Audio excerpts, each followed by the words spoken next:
Good morning. It's hot out there, so I've decided to do you a favor and use my short speech.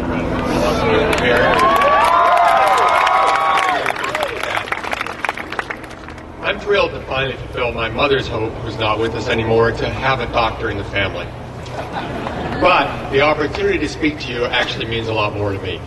My thanks to Hal Ravichet, President Ravichet, for this opportunity. I believe in you. I believe, like my generation, yours will help make and be part of dramatic changes in the world. Your families are extremely proud of you. You can't imagine the pride they feel that their child has graduated from college. Congratulations for your hard work and dedication. Forgive me a bit of past history, but when I went to Stevens, Hoboken was a very different place. It was famous for, yes, Frank Sinatra, as it is today, but it was also famous for having more bars per capita than any city in the country. I walked from the train station along the River Street, which in those days was the docks on one hand and the bars on the other side. And as I started in the fall, and as it became winter and that wind started blowing off the river, this California boy discovered what earmuffs, overcoats, and scarves were for. I had never been so cold. But I lasted it out. It took me 2 years, a little over 2 years, to get my master's degree. I was working at Bell Labs at the same time. It was in the late 60s. It was also, like now, a very difficult time in the country. Keep that in case I need it. We were at the height of the Vietnam War. In fact, I had a choice of going to Vietnam or coming to work for Bell Labs and coming to New Jersey. It was a difficult choice, but it worked out well. I think I made the right decision. We struggle to overcome the challenges of those times, just as your generation will help overcome the challenges of these. Let me tell you why I agreed to do this. I'm out from California, although the weather is very similar, actually, change. Although I started at Bell Labs, as Hal mentioned, I returned to California and Silicon Valley in 1971 to go to an early stage entrepreneurial company. Just to remind you, this was before mobile phones, before personal computers, before the internet. The world has changed amazingly amount in technology development in 30 years. Just as we could not easily foresee the changes that would occur in those 30 years, I can't imagine, and I think it's difficult to see what the world will be like in the next 30 years. But I believe those innovations to come will continue to bring the people of the world closer together and solve many of our current problems. As you can probably guess, I'm passionate about the opportunities for technology and entrepreneurship, and they are particularly needed now. My goal in this talk is to impart 3 things that will help you in your business career and your life. Just 3 things, and I hope you remember them and you use them. I decided to make this a practical speech. It's time for practical solutions, and I hope this will help you go out there and help make them. Thing 1, you spent all of your life learning how to learn. You think you've learned particular skills, which you have in engineering or biology or chemistry, but what you really are now is learning machines. You know how to learn better than most people. And at Stevens in particular, you know how to apply that learning to solve real-world problems. You are now experts in learning. I declare you experts in learning. You wouldn't have pursued an education in technology if you didn't love problem solving and learning. Now is the time to apply that same skill when you get out into the world. You thought you were done learning. Sorry, not yet. I know some of you are getting higher degrees. Obviously, you're continuing to learn. But even when you get out in the business world, it's also time to continue to use your learning skills. It's more important now than ever. One of the most enjoyable parts of being a venture capitalist is I'm on the board, for example, right now of 7 companies. There are semiconductor companies, enterprise software companies, consumer product companies, and I get to see an amazing variety of charged up entrepreneurs trying to get their products out, change the world, and continue to learn as well. People at all stages come to me for advice. New grads come to me for advice. Well, I think, should I go to work for this company or that company? Executive management just sold our company to Cisco. He's now looking, what should I do next? I tell them I always had one criteria when deciding to change a job. Am I learning? Am I being challenged? If not, figure out how to change it. If you're within a company or organization, What other department? What other opportunity? Should you move up in management? Should you go out in sales?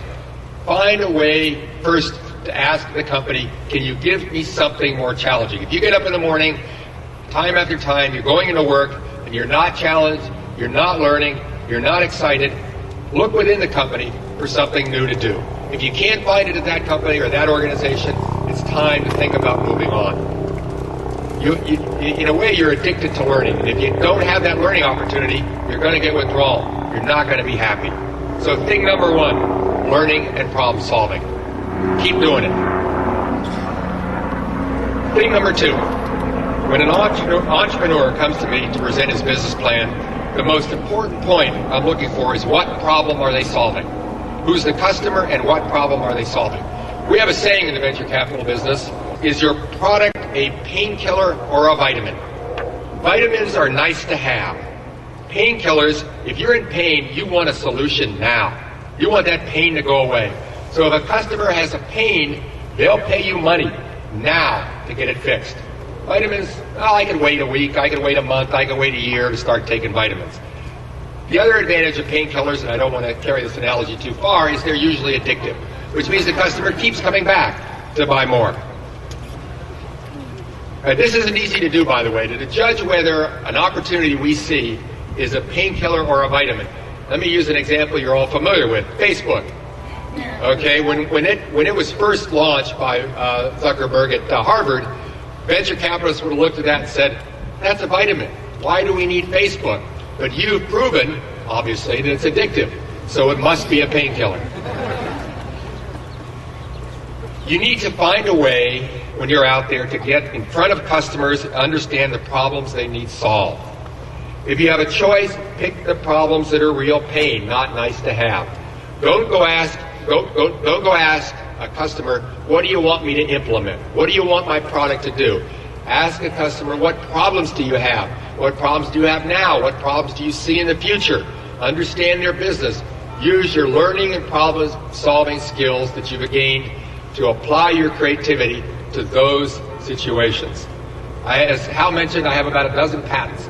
I can probably tell you the customer I was in front of when I got the idea, it was a patentable painkiller for their problem, a unique solution to their pain. When you're in a company, always ask to talk to the customer. They are the ones with the problems, and by the way, the money. Go where the money is, you know that saying? Whether it's inside or outside customer, sometimes you're in a company and the customers are other divisions of the company. When marketing or your boss comes to you and says, this is what we want you to implement, ask them to talk to the customer to understand the problem. My bet is you can apply your skills in problem solving, creativity, and learning to come up with a much better solution than the one they handed you. This works in small companies, big companies, and even the government, who should start thinking about some of the customers it has and their problems. So thing number two, find the customer pain, apply your learning and problem-solving skills, develop a solution or fix for it. Thing number three, make your own luck in everything you do. One definition of luck is preparation meets timing. You have to be out there, you have to be prepared, and you have to adapt to the conditions that you come across. Sometimes we have no control over the timing, in which case you have to take what happens and figure out how to change what you're doing to adapt to that timing. Many companies become successful started with very different ideas, but smart people, smart teams were out there trying, talking to customers, and they changed. Hewlett-Packard, HP, started out as a test equipment company. They make no test equipment today. They're the largest computer company in the world. IBM was a time card and accounting, card counting company, punch cards. Very different company today. Intel started out actually making memory chips, not microprocessors. Bill Gates started Microsoft with a programming tool for an Altair computer. All of these companies had smart teams who saw opportunities, the timing, and took advantage of them to change what they did. They were prepared. The great thing about this country is it's okay to take risk and fail. It's okay to fail as long as you learn from your failures and you try again. This country does not punish failure. It punishes not trying. So keep trying. You will fail. I failed more than once in my career, and I learned from it, and I went on and kept trying. Life will hand us bad luck. It happens. I call these challenges, and most challenges have opportunity. Right now, the world has many serious challenges and great opportunities to be solving them. The whole energy, clean tech area is an exciting opportunity that many venture capitalists are now focusing on, as is my firm, to put our money in to help solve these problems. I'm sure many of you will also find opportunities in those fields. Do hard things well. I used to manage engineering, and I managed by wandering around. At least once a day, I'd get out of my office and I'd wander around engineering. That's called managing by wandering around. And many times I'd come back from a trip talking to a customer, off a phone call with a customer, and I go out to my engineers and say, I got an idea. I was talking to this customer and they have this problem, and what would it take to implement this? And if they said, oh, Dave, that'd be hard. Oh, come on, that's really difficult. I'd say, great, let's do it. Because if we do it well, we solve this customer's problem, we beat the competition, and we make the company more prosperous.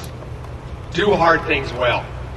I've been on the board of 20 companies since I've been a venture capitalist in the last 11 years, and the consistent thing I see in those that succeed is a passionate leader and that recruits a passionate team that keeps trying and changing and trying again.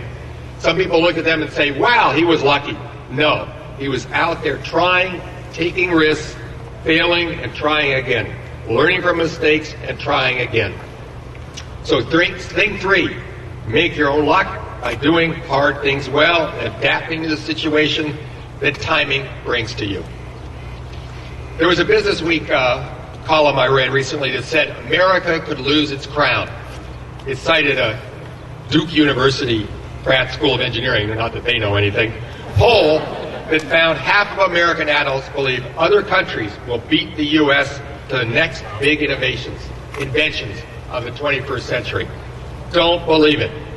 You are all examples of the graduates from one of the great technology universities in this country. You have shown you have an amazing drive to learn and apply what you learn to solving the difficult problems of the world. The press, never believe the press, by the way. Whenever you read something in the press, assume 20% of it's wrong, because it is, I guarantee you. They make a big deal about venture capital spending. They like to report bad news. It's down to only $3.6 billion last quarter. A lot of money. It was twice the amount the entire rest of the world invested in entrepreneurship. It was 550 companies were funded. We only need a handful of them to succeed, to make a difference. You need to be the leaders of the generation that knows better how to solve the problems and how to manage getting those solutions to market. Then we won't lose our crown. So just so you'll remember, I'm going to summarize my 3 things because I want you to remember them. So if they work for you, if they help you, I want you to put them on my Facebook wall and tell me that you remembered and you used them. And by then it's probably going to be owned by Google, so it's going to be a Google wall instead of a Facebook wall. Number 1, never stop learning and problem solving. Never stop learning and problem solving. Number 2, a maniacal focus on solving customer problems and developing the painkiller. Number 3, make your own luck. Recognize and seize the opportunities that cross your path. My hope for you is that you will be able to use at least one or more of these things and make a difference. We need you. Those of you who are Dr. Seuss fans, I don't know how many there are out here, will note my use of thing 1, thing 2. You don't get it, it's okay. But I'm going to close with a quote from Dr. Seuss. You have brains in your head. You have feet in your shoes. You can steer yourself in any direction you choose. You're on your own, and you know what you know. You are the guy who'll decide where to go. Thank you.